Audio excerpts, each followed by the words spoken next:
सफल बने, समर्थ बने, पावन बने जीवन। मीठी मुरली सुन के पाए सुख सघन। आज का चिंतन, आज का चिंतन। ओम शांति। Good morning. परमपिता परमात्मा की हम मीठे बच्चे और परमपिता परमात्मा सर्वशक्तिवान शिव बाबा हम बच्चों को रोज ज्ञान योग सिखाकर संपूर्ण फरिश्ता बनाकर देवता बना रहे हैं। तो वो प्यारा बाबा आज हम बच्चों को कह रहे हैं, अब तुम्हें संपूर्ण बनना है, क्योंकि वापस घर जाना है और फिर पावन दुनिया में आना है। तो बाबा आज पूछ रहे हैं हम बच्चों को कि संपूर्ण पावन बनने की युक्ति कौन सी है। बाबा कहते हैं संपूर्ण पावन बनना है तो पूरा बेगर बनो, देह सहित सर्व संबंधों को भूल और मुझे याद करो, तब पावन बनेंगे।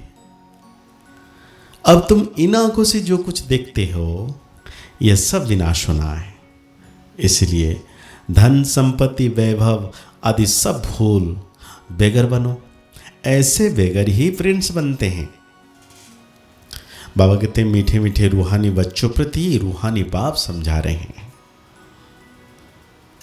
बच्चे ये तो अच्छी रीति समझते हैं कि शुरू में आत्माएं सब पवित्र रहती है, हम ही पावन थे। पतित और पावन यह आत्मा के लिए ही कहा जाता है। 5000 वर्ष पहले पावन दुनिया थी, उसमें आधा कल्प तुम पावन थे, बाकी रहा आधा कल्प। यह बातें और कोई समझ नहीं सकते हैं।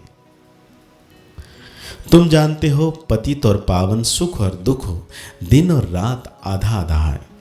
जो अच्छे समझदार हैं, जिन्होंने बहुत भक्ति की है, वही अच्छी रीति समझेंगे। बाप कहते हैं मीठे बच्चों तुम पावन थे, नई दुनिया में सिर्फ तुम ही थे, बाकी जो इतने सब हैं वो शांति धाम में थे। पहले पहले हम पावन थे और बहुत थोड़े थे, फिर नंबरवार मनुष्य सृष्टि वृद्धि को पाती है। अब तुम मीठे बच्चों को कौन समझा रहे हैं? बाप। आत्माओं को परमात्मा बाप समझाते हैं। इसी को कहा जाता है संगम, इसी को ही कुंभ कहा जाता है। मनुष्य इस संगम युग को भूल गए हैं। बाबा ने समझाया है कि 4 युग होते हैं, 5वां यह छोटा सा लीप संगम युग है, इसकी आयु छोटी है। तुम बच्चों की बुद्धि में है सतयुग में बहुत थोड़े देवी देवता होते हैं। फिर अपने लिए भी कहेंगे हम जीवात्मा जो सतयुग में पावन थी वो फिर 84 जन्म के बाद पतित बनी है। पतित से पावन, पावन से पतित, यह चक्र फिरता ही रहता है। याद भी उस पतित पावन बाप को करते हैं। तो हर 5000 वर्ष बाद बाबा एक ही बार आते हैं, आकर स्वर्ग की स्थापना करते हैं। भगवान एक है, जरूर वही पुरानी दुनिया को नया बनाएंगे। फिर नए को पुराना कौन बनाता है? रावण, क्योंकि रावण ही देह अभिमानी बनाते हैं। दुश्मन को जलाया जाता है, मित्र को नहीं जलाया जाता है। तो भागते जो दुख देता है ना, उसी को ही नफरत करते हैं। रावण, क्योंकि रावण ही देह अभिमानी बनाता है। सर्व का मित्र एक ही बाप है, जो सर्व की सदगति करते हैं।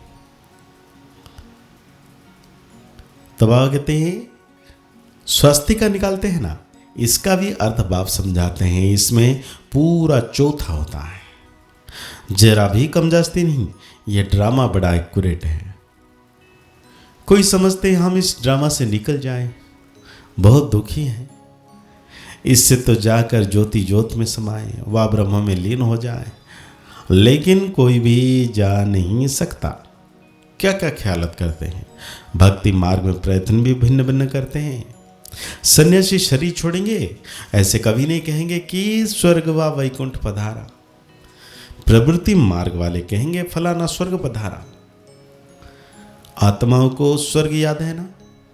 तुमको तो जब से इस सृष्टि पर आए हो सबसे ज्यादा याद है। तुमको दोनों ही हिस्ट्री ज्योग्राफी का पता है और कोई को पता नहीं, तुमको ही पता है। लेकिन ये पहले पता नहीं था। बाप बेट बच्चों को समझाते हैं, वो भी संगमिक पर। यह मनुष्य सृष्टि रूपी वृक्ष है, वृक्ष का जरूर बीज भी होना चाहिए। तो बाप समझाते हैं पावन दुनिया कैसे पतित बनती है, फिर मैं पावन बनाता हूं। पावन दुनिया को कहा जाता है स्वर्ग। स्वर्ग पास्ट हो गया, फिर जरूर रिपीट होना है, इसलिए कहा जाता है वर्ल्ड की हिस्ट्री रिपीट होती है, अर्थात वर्ल्ड की पुरानी से नई, नई से पुरानी होती है। रिपीट माना ही ड्रामा है। ड्रामा अक्षर बहुत अच्छा है, शोभता है, चक्र हुबहू फिरता ही रहता है। नाटक को हुबहू नहीं कहा जाता। कोई बीमार हो पड़ते हैं तो छुट्टी ले लेते हैं। तो तुम बच्चों की बुद्धि में है, हम पूज्य देवता थे फिर पुजारी बने। ज्ञान सागर बाप तो एक ही है जो तुमको अभी पढ़ाते हैं। जीवन कहानी तो सबकी चाहिए ना, वो बाप सुनाते ही रहते हैं, परंतु तुम घड़ी घड़ी भूल जाते हो। तुम्हारी माया के साथ युद्ध है, तुम फील करते हो। बाबा को हम याद करते हैं फिर भूल जाते हैं। बाप कहते हैं माया ही तुम्हारी दुश्मन है जो तुमको भुला देती है, अर्थात बाप से बेमुख कर देती है। तुम बच्चे एक ही बार बाप के सम्मुख होते हो। बाप एक ही बार वर्षा देते हैं, फिर बाप को सम्मुख आने की दरकार ही नहीं। पाप आत्मा से पुण्य आत्मा स्वर्ग का मालिक बनाया, बस फिर क्या करेंगे आकर? तुमने बुलाया और मैं बिल्कुल पूरे टाइम पर आया। 5000 वर्ष के बाद मैं अपने समय पर आता हूं, शिव बाबा कह रहे हैं। और ये बात किसी को पता नहीं। शिवरात्रि क्यों मनाते हैं, उसने क्या किया, किसी को भी पता नहीं। इसलिए शिवरात्रि की हॉलीडे आदि कुछ भी नहीं करते हैं। तुम बच्चे जानते हो शिव बाबा ही ऊंचे ते ऊंचे है, तो जरूर मनुष्य को ऊंचे ते ऊंच बनाएंगे। बाप कहते हैं मैं इनको ज्ञान दिया, योग सिखाया, फिर वो नर से नारायण बना। उन्होंने यह नॉलेज सुनी है, यह ज्ञान तुम्हारे लिए ही है और किसी के लिए शोभता नहीं। तुमको फिर से बनना है और कोई नहीं बनते। यह है नर से नारायण बनने की कथा। जिन्होंने और धर्म स्थापना किए सब पुनर्जन्म लेते लेते तमो प्रधान बने हैं, फिर उन सब को तमो प्रधान से स्वतः प्रधान बनना है। उस पद के अनुसार फिर रिपीट करना है। ऊंच पाठधारी बनने के लिए तुम कितना पुरुषार्थ कर रहे हो? कौन पुरुषार्थ करा रहा है? बाबा। तुम ऊंच बन जाते हो फिर कभी याद भी नहीं करते हो। स्वर्ग में थोड़ी याद करेंगे, ऊंचे तो ऊंच बाप है और बाप बनाते भी ऊंचे। नारायण से पहले तो श्री कृष्ण है, फिर तुम ऐसे क्यों कहते हो कि नर से नारायण बने? क्यों नहीं कहते हो कि श्री कृष्ण बने? पहले नारायण थोड़ी बनेंगे, पहले तो प्रिंस श्री कृष्ण बनेंगे ना। बच्चा तो फूल होता है, वो तो फिर भी युगल बन जाते हैं। महिमा ब्रह्मचारी की होती है। छोटे बच्चों को स्वतः प्रधान कहा जाता है। तुम बच्चों को ख्याल में आना चाहिए हम पहले पहले जरूर प्रिंस बनेंगे। गाया भी जाता है बेगर टू प्रिंस। बेगर किसको कहा जाता है? आत्मा को ही शरीर के साथ बेगर बा साहूकार कहते हैं। भारत भी बेगर्स इनसॉल्वेंट है, फिर सॉल्वेंट होगा। कौन बनते हैं? आत्मा शरीर द्वारा बनती है। अभी राजा रानी भी नहीं है। बाबा कहते हैं वो भी इनसॉल्वेंट है, राजा रानी का ताज भी नहीं है। ना वो ताज है, ना रत्न जड़ित ताज है, अंधेरी नगरी है। सरे अपी कह देते हैं, गोया सब में भगवान है, यही मान लेते हैं। सब एक समान है, कुत्ते बिल्ली सब में। इसको कहा जाता है अंधेरी नगरी, तुम ब्राह्मणों की रात। अब समझते हो ज्ञान दिन आ रहा है। तो आज बाबा हम बच्चों को धारणा में कहते हैं, अब नाटक पूरा हो रहा है, हमें वापस जाना है। इसीलिए आत्मा को बाप की याद से स्वतः प्रधान बनना है, पावन जरूर बनना है। बाप समान ज्ञान का सागर, शांति का सागर अभी ही बनना है।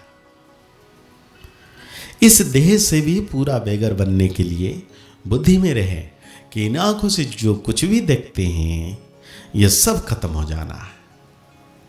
हमें बिगर से प्रिंस बनना है। हमारी पढ़ाई है ही नई दुनिया के लिए। तो आज बाबा हम बच्चों को वरदान दे रहे हैं, चमत्कार दिखाने के बजाय अविनाशी भाग्य का चमकता हुआ सितारा बनाने वाले सिद्ध स्वरूप भव। बाबा कह रही हैं, आजकल जो अल्पकाल के सिद्ध वाले हैं, यह लास्ट में ऊपर से आने के कारण स्वतः प्रधान स्टेज के प्रमाण पवित्रता के फल स्वरूप अल्पकाल के चमत्कार दिखाते हैं, लेकिन वो सिद्ध सदाकाल नहीं रहती है, क्योंकि थोड़े समय में ही स्वतः रजो तमो तीनों स्टेजेस पास करते हैं। आप पवित्र आत्माएं सदा सिद्ध स्वरूप हैं। चमत्कार दिखाने के बजाय चमकती हुई ज्योति स्वरूप बनाने वाले हैं। अविनाशी भाग्य का चमकता हुआ सितारा बनाने वाले हैं। इसलिए सब आपके पास ही अंजलि लेने आएंगे। तो आज बाबा हम बच्चों को स्लोगन दे रहे हैं, बेहद के वैराग वृत्ति का वायुमंडल हो तो सहयोगी सहयोगी बन जाएंगे। तो आज की मुरली के अनुसार हम सो मान लेंगे, मैं सिद्ध स्वरूप आत्मा हूं, मैं सिद्ध स्वरूप आत्मा हूं। मुरली को और गहरी रीति से चिंतन करते हुए निरंतर मीठे बाबा की याद में रहना है। 24 घंटे बाबा मेरे मस्तक के ऊपर किरणें बरसा रहे हैं, परम सितारा।